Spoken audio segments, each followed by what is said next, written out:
നമസ്കാരം, evening business ന്യൂസിലേക്ക് സ്വാഗതം. ആദ്യം നോക്കാം പ്രധാന വാർത്തകൾ. രാജ്യത്തെ സേവന മേഖല തളർച്ചയിൽ എന്ന റിപ്പോർട്ട്. മത്സര സമ്മർദ്ദങ്ങളും കാലാവസ്ഥാ മാറ്റങ്ങളും വെല്ലുവിളിയായെന്ന് HSBC.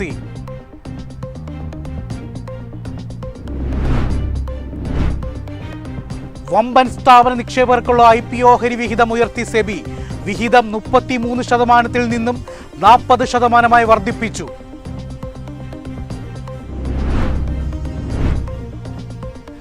ഇന്ത്യക്ക് ലോകോത്തര ബാങ്കുകൾ വേണമെന്ന് ധനമന്ത്രി നിർമ്മല സീതാരാമൻ. പൊതുമേഖലാ ബാങ്കുകളുടെ ഏകീകരണത്തിലൂടെ മാത്രമേ ഇത് സാധ്യമാകൂമെന്ന് ധനമന്ത്രി.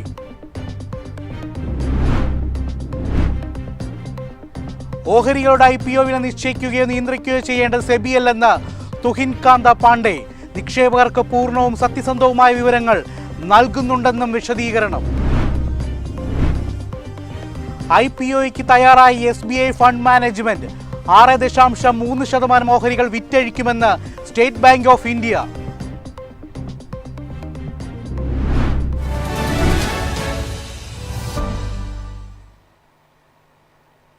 വാർത്തകൾ വിശദമായി. ഇന്ത്യൻ ഓഹരി വിപണി ഇന്ന് നഷ്ടത്തിലാണ് വ്യാപാരം അവസാനിപ്പിച്ചത്. സെൻസെക്സ് 148 പോയിന്റ് ഇടിഞ്ഞ് 83,433-ലും നിഫ്റ്റി 87 പോയിന്റ് ഇടിഞ്ഞ് 25,509-ലും വ്യാപാരം അവസാനിപ്പിച്ചു. വിശദാംശങ്ങളുമായി ജാസ്മിൻ ജമാൽ ചേരുന്നുണ്ട്. ജാസ്മിൻ, എന്താണ് ഇടിവിൽ അവസാനിക്കാനുണ്ടായ ഘടകങ്ങൾ? ഇന്നത്തെ മാർക്കറ്റിനെ സംബന്ധിച്ചിടത്തോളം ഒരു നെഗറ്റീവ് നോട്ടിൽ തന്നെയാണ് ക്ലോസ് ചെയ്തിരിക്കുന്നത്. നിരാശപ്പെടുത്തുന്ന പെർഫോമൻസ് ആണ് പ്രധാനപ്പെട്ട ബെഞ്ച് ഇൻഡെക്സുകളുടെ ഭാഗത്തു നിന്നും ഉണ്ടായിരിക്കുന്നത്. എസ്പെഷ്യലി സെൻസെക്സിനെ സംബന്ധിച്ചിടത്തോളം ഒരു എക്സ്പയറി ഡേ കൂടിയായിരുന്നു ഇത്.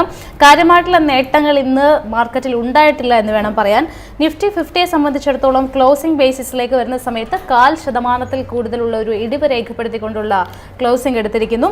25,509 എന്നുള്ള ഒരു നിലയിലേക്കാണ് നിഫ്റ്റി ഇന്നത്തെ ഒരു ക്ലോസിംഗ് എടുത്തിരിക്കുന്നത്. അതായത് 25,500 മറികടന്നുകൊണ്ടുള്ള ഒരു ഓപ്പണിംഗ് ആയിരുന്നു കിട്ടിയിരുന്നതെങ്കിൽ അതിൻ്റെയും താഴെ ലെവൽ, അതായത് 25,493 എന്നുള്ള ഒരു ലോ കൂടി നിഫ്റ്റി ഇന്ന് ക്രിയേറ്റ് ചെയ്തിട്ടുണ്ട്.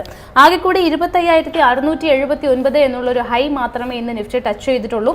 ത്രൂ ഔട്ട് ഒരല്പം സമ്മർദ്ദത്തിലായിരുന്നു നിഫ്റ്റി എങ്കിൽ പോലും കൃത്യം ഒരു സെക്കൻഡ് സെഷനിൽ വേണം കൂടുതൽ ഒരു സെല്ലിംഗ് പ്രഷർ ഉണ്ടായിരുന്നു എന്ന് മനസ്സിലാക്കാനായിട്ട്. ഏതാണ്ട് അവസാന മിനിറ്റുകളിലേക്കൊക്കെ വരുന്ന സമയത്ത് കനത്ത സെല്ലിംഗ് പ്രഷർ തന്നെ നിഫ്റ്റി 50യിൽ കണ്ടിട്ടുണ്ടായിരുന്നു. ഇനി ബാങ്ക് നിഫ്റ്റിയിലേക്ക് വരികയാണെന്നുണ്ടെങ്കിലും നിഫ്റ്റി ബാങ്ക് ഇൻഡെക്സിലും ത്രൂ ഔട്ട് നമുക്ക് ആ ഒരു പ്രഷർ കാണാൻ സാധിച്ചിട്ടുണ്ടായിരുന്നു. ബാങ്ക് ഇൻഡെക്സ് 270-ലധികം പോയിന്റുകളുടെ ഒരു ഇടിവിലാണ് ക്ലോസിംഗ് സ്വീകരിച്ചിരിക്കുന്നത്. സെൻസെക്സിലേക്ക് വരുന്ന സമയത്തും 100-ലധികം പോയിന്റുകളുടെ ഒരു ഇടിവിൽ തന്നെയാണ് ക്ലോസിംഗ് നടന്നിരിക്കുന്നത് എന്ന് വേണം പറയാൻ. പ്രധാനമായിട്ടും ഇന്ന് എല്ലാ സെക്ടറുകളിലും സെല്ലിംഗ് പ്രഷർ ഉണ്ടായിരുന്നു. ആകെ കൂടി IT-യും ഓട്ടോ സെഗ്മെന്റും മാത്രമാണ് ഒരല്പം പേരിനെങ്കിലും പോസിറ്റിവിറ്റി പ്രകടമാക്കിയിട്ടുള്ളത്. ഏറ്റവും അധികം ഇടിവ് രേഖപ്പെടുത്തിയിട്ടുള്ള സെഗ്മെന്റ് മെറ്റൽ മേഖല തന്നെയാണ്. 2% കൂടുതൽ ഇടിവ് രേഖപ്പെടുത്തിയിട്ടുണ്ട്. മെറ്റൽ ഇൻഡെക്സിന് കീഴിലുള്ള സ്റ്റോക്കുകളിലെല്ലാം തന്നെ ഒരു കനത്ത സെല്ലിംഗ് പ്രഷർ നമുക്ക് കാണാൻ സാധിച്ചിട്ടുണ്ടായിരുന്നു. 1.5% കൂടുതൽ തന്നെ BSE മിഡ് സ്മോൾ ക്യാപ് ഇൻഡെക്സുകൾ വരുന്ന ബ്രോഡർ മാർക്കറ്റും ഇടിവ് രേഖപ്പെടുത്തിയിരിക്കുകയാണ്. റിയൽറ്റി മേഖലയിലേക്ക് വരുന്ന സമയത്ത് 1.5% ഇടിവുണ്ട്. 0.5% കൂടുതൽ പ്രൈവറ്റ് ബാങ്ക് ഇൻഡെക്സ് ഇടിവ് രേഖപ്പെടുത്തിയിരിക്കുന്നു. ഇന്ത്യൻ ഓഹരി വിപണി ഇന്നും നഷ്ടത്തിലാണ് വ്യാപാരം അവസാനിപ്പിച്ചത്. ജാസ്മിൻ ജമാലാണ് ന്യൂസ് ഡെസ്കിൽ നിന്നും വിശദവിവരങ്ങൾ നൽകിയത്. രാജ്യത്തെ സേവന മേഖല തളർച്ചയിൽ എന്ന റിപ്പോർട്ട്. മത്സര സമ്മർദ്ദങ്ങളും കാലാവസ്ഥാ മാറ്റങ്ങളും വെല്ലുവിളിയായെന്ന് HSBC. ഇന്ത്യയിലെ പ്രധാന സേവന മേഖലയുടെ വളർച്ച ഒക്ടോബറിൽ 5 മാസത്തെ ഏറ്റവും താഴ്ന്ന നിലയിലാണ്. HSBCയുടെ India services purchasing managers index സെപ്റ്റംബറിലെ 60.9 നിന്ന് 58.9 കുറഞ്ഞു. ഉയർന്ന മത്സരം, വെള്ളപ്പൊക്കം, മണ്ണിടിച്ചിൽ എന്നിവയാണ് വെല്ലുവിളിയായതെന്നും റിപ്പോർട്ടിൽ പറയുന്നു.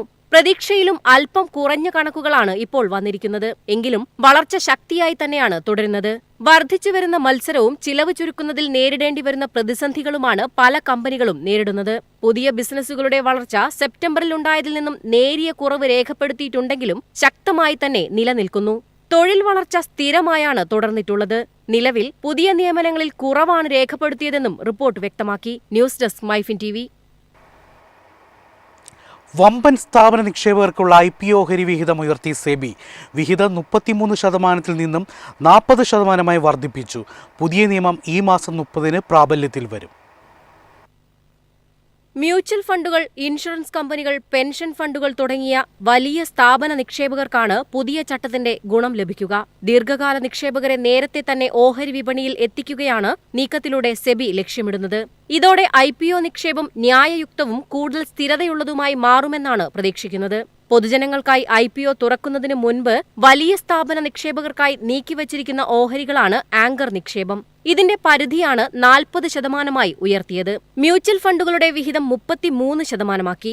7% ഇൻഷുറൻസ് കമ്പനികൾക്കും പെൻഷൻ ഫണ്ടുകൾക്കും ആയിരിക്കും. വിദേശ നിക്ഷേപകരെ മാത്രം ആശ്രയിക്കുന്നതിനു പകരം കൂടുതൽ ഇന്ത്യൻ സ്ഥാപന നിക്ഷേപകരെ ആകർഷിക്കുക, ലിസ്റ്റിംഗിന് ശേഷം റിസ്ക് കുറയ്ക്കുക, വിലയിലെ ചാഞ്ചാട്ടം പരിമിതപ്പെടുത്തുക തുടങ്ങിയവയും നീക്കത്തിലൂടെ സെബി ലക്ഷ്യമിടുന്നുണ്ട്. News desk MyFin TV. ഇന്ത്യക്ക് ലോകോത്തര ബാങ്കുകൾ വേണമെന്ന് ധനമന്ത്രി നിർമ്മല സീതാരാമൻ. പൊതുമേഖലാ ബാങ്കുകളുടെ ഏകീകരണത്തിലൂടെ മാത്രമേ ഇത് സാധ്യമാകൂ എന്നും ധനമന്ത്രി. രാജ്യത്തിന് വലുതും ലോകോത്തരവുമായ ബാങ്കുകൾ ആവശ്യമാണെന്നും ഇക്കാര്യത്തിൽ റിസർവ് ബാങ്കുമായി മറ്റു ബാങ്കുകളുമായി ചർച്ചകൾ നടക്കുന്നുണ്ടെന്നും ധനമന്ത്രി നിർമ്മല സീതാരാമൻ പറഞ്ഞു. GST നിരക്ക് കുറയ്ക്കുന്നതിലൂടെ ഉണ്ടാകുന്ന ഡിമാൻഡ് ഒരു നല്ല നിക്ഷേപ ചക്രം സൃഷ്ടിക്കുമെന്ന് മന്ത്രി ആത്മവിശ്വാസം പ്രകടിപ്പിച്ചു. സ്വകാര്യവൽക്കരണ പ്രക്രിയയുടെ ഭാഗമായി 2019 ജനുവരിയിൽ സർക്കാർ IDBI ബാങ്കിലെ തങ്ങളുടെ നിയന്ത്രണത്തിലുള്ള 51% ഓഹരികൾ ലൈഫ് ഇൻഷുറൻസ് കോർപ്പറേഷൻ ഓഫ് ഇന്ത്യക്ക് വിറ്റു. തുടർന്ന് സർക്കാരും LICയും IDBI ബാങ്കിലെ തങ്ങളുടെ ഓഹരി വിൽപ്പനയ്ക്കുള്ള പദ്ധതികൾ പ്രഖ്യാപിച്ചു. 2022 ഒക്ടോബറിൽ മൊത്തം 60.72% ഓഹരികൾ വിറ്റ് IDBI ബാങ്കിനെ സ്വകാര്യവൽക്കരിക്കുന്നതിനായി 2 ഓഹരി ഉടമകളും നിക്ഷേപകരിൽ നിന്ന് താൽപര്യപത്രം ക്ഷണിച്ചിരുന്നു. ഇതിൽ സർക്കാരിന്റെ 30.48% ഓഹരികളും LICയുടെ 30.24% ഉൾപ്പെടുന്നു. IDBI ബാങ്കിന്റെ വിൽപ്പനയ്ക്ക് വഴിയൊരുക്കിക്കൊണ്ട് 2025 ഓഗസ്റ്റിൽ സെബി ലൈഫ് ഇൻഷുറൻസ് കോർപ്പറേഷനെ ബാങ്കിന്റെ പ്രൊമോട്ടർമാരിൽ നിന്ന് പൊതു ഓഹരി ഉടമയായി ഉയർത്തുന്നതിന് അംഗീകാരം നൽകി. പൊതുമേഖലാ ബാങ്കുകളുടെ ഏകീകരണം സർക്കാർ പദ്ധതിയാണ്. ബാങ്കിംഗ് മേഖലയിലെ ഏറ്റവും വലിയ ഏകീകരണ പ്രക്രിയയിൽ 2019 ഓഗസ്റ്റിൽ സർക്കാർ 4 പ്രധാന പൊതുമേഖലാ ബാങ്കുകളുടെ ലയനങ്ങൾ പ്രഖ്യാപിച്ചിരുന്നു. ഇതോടെ 2017 27 ബാങ്കുകൾ ഉണ്ടായിരുന്നത് ആകെ 12 കുറഞ്ഞു. News desk MyFin TV. ഓഹരികളുടെ IPO വില നിശ്ചയിക്കുകയോ നിയന്ത്രിക്കുകയോ ചെയ്യേണ്ടത് സെബിയല്ലെന്ന് തുഹിൽ കാന്ത പാണ്ഡെ. നിക്ഷേപകർക്ക് പൂർണ്ണവും സത്യസന്ധവുമായ വിവരങ്ങൾ നൽകുന്നുണ്ടെന്ന് ഉറപ്പാക്കുകയാണ് കടമയെന്നും വിശദീകരണം. മൂല്യനിർണ്ണയമല്ല, സുതാര്യത ഉറപ്പാക്കുകയാണ് IPO നടപടിയിൽ സെബിയുടെ ചുമതലയെന്നാണ് ചെയർമാൻ തുഹിൻ കാന്ത പാണ്ഡെ വ്യക്തമാക്കിയത്. IPO സമയത്ത് കമ്പനികൾ ഓഹരികൾക്ക് അമിത വില ഈടാക്കുന്നതിനെക്കുറിച്ച് ചർച്ചയുണ്ടായതിനെ തുടർന്നാണ് ഈ വിശദീകരണം. സെബിയുടെ നീക്കത്തിലൂടെ നിക്ഷേപകർക്ക് തന്നെ ശരിയായ വില തീരുമാനിക്കാൻ കഴിയും. കമ്പനിയുടെ ഓഹരികൾ എത്രത്തോളം വിലമതിക്കുന്നുവെന്ന് നിക്ഷേപകരും ഡിമാൻഡുമാണ് തീരുമാനിക്കുന്നത്. ഒരു കമ്പനി ഒരു IPO ആരംഭിക്കുമ്പോൾ കമ്പനിയുടെ സാമ്പത്തിക വിശദാംശങ്ങളും റിസ്ക് സാധ്യതകളും താരതമ്യങ്ങളും ശരിയായി വെളിപ്പെടുത്തുന്നുവെന്ന് സെബി ഉറപ്പാക്കുന്നുണ്ട്. നിക്ഷേപക സംരക്ഷണത്തിനും വിപണി സ്വാതന്ത്ര്യത്തിനും ഇടയിൽ സന്തുലിതാവസ്ഥ നിലനിർത്തുകയാണ് സെബിയുടെ കടമ.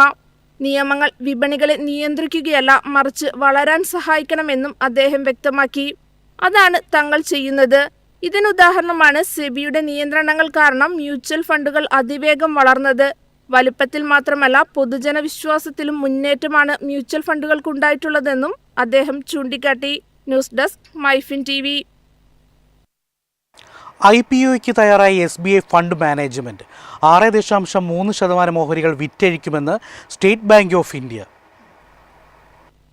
SBI ബോർഡാണ് IPOയ്ക്ക് അംഗീകാരം നൽകിയത്.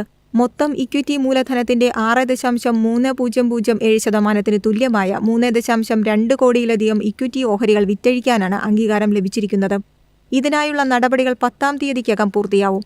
അടുത്ത വർഷമായിരിക്കും IPO നടക്കുകയെന്നും SBI വ്യക്തമാക്കി. കമ്പനിയുടെ 2024-25 സാമ്പത്തിക വർഷത്തിലെ മൊത്തം വരുമാനം 4230.92 കോടിയാണ്. ഇത് SBI ഗ്രൂപ്പിന്റെ മൊത്തം വരുമാനത്തിന്റെ ഏകദേശം 0.64%. AMCയുടെ റിസർവ് ആൻഡ് സർപ്ലസ് ആകെ 5108.56 കോടിയാണ്. ഇത് ഗ്രൂപ്പിന്റെ മൊത്തം കരുതൽ ധനത്തിന്റെ 1.19%. അതേസമയം ഓഹരികൾ IPO വഴി മാത്രമേ വിൽക്കുന്നുവെന്നും കമ്പനി വ്യക്തമാക്കി. അതായത് ഇന്റേണൽ കൈമാറ്റങ്ങളോ പ്രത്യേക ഡീലുകളോ ഉണ്ടാവില്ല. നിലവിൽ രാജ്യത്തെ അറിയപ്പെടുന്നതും ലാഭകരമായി മുന്നോട്ടു പോകുന്നതുമായ കമ്പനിയാണ് SBI മ്യൂച്വൽ ഫണ്ട്. അതിനാൽ ഓഹരി വിപണിയിൽ ലിസ്റ്റ് ചെയ്യുന്നത് SBIക്കും നിക്ഷേപകർക്കും നേട്ടമുണ്ടാക്കുമെന്നാണ് വിലയിരുത്തൽ. News desk MyFin TV. ഇന്നത്തെ സ്വർണം വെള്ളി നിരക്കുകൾ. സംസ്ഥാനത്ത് സ്വർണ്ണവില വീണ്ടും ഉയർന്നു. ഗ്രാമിന് 60 രൂപയും പവന് 480 രൂപയുമാണ് വർദ്ധിച്ചത്. ഇതോടെ സ്വർണം ഗ്രാമിന് 11,235 രൂപയായി ഉയർന്നു. പവൻ്റെ വില 89,880 രൂപയായി വർദ്ധിച്ചു. രാവിലെ പവന് 320 രൂപ കൂടിയിരുന്നു. ഒരു പവൻ സ്വർണത്തിന് 89,400 രൂപയായി ഉയർന്നിരുന്നു. അതിനുശേഷമാണ് ഉച്ചയ്ക്ക് വീണ്ടും വർധനവുണ്ടായത്. വെള്ളിവിലയിൽ മാറ്റമുണ്ടായിട്ടില്ല. ഗ്രാമിന് 157 രൂപ നിരക്കിലാണ് വ്യാപാരം നടന്നത്. പ്രധാന വാർത്തകൾ വീണ്ടും. രാജ്യത്തെ സേവന മേഖല തളർച്ചയിലെന്ന് റിപ്പോർട്ട്. മത്സര സമ്മർദ്ദങ്ങളും കാലാവസ്ഥാ മാറ്റങ്ങളും വെല്ലുവിളിയായെന്ന് HSBC.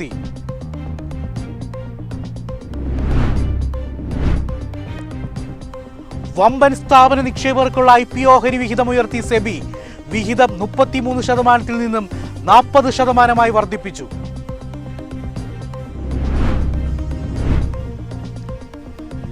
ഇന്ത്യക്ക് ലോകോത്തര ബാങ്കുകൾ വേണമെന്ന് ധനമന്ത്രി നിർമ്മല സീതാരാമൻ.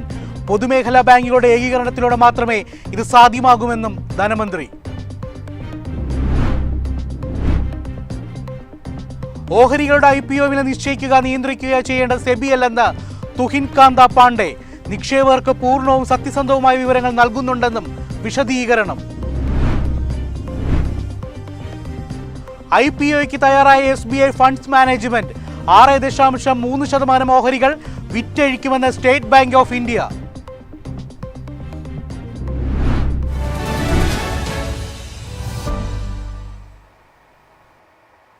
ഇതോടെ ഈവനിംഗ് ബിസിനസ് ന്യൂസ് സമാപിക്കുന്നു. നമസ്കാരം.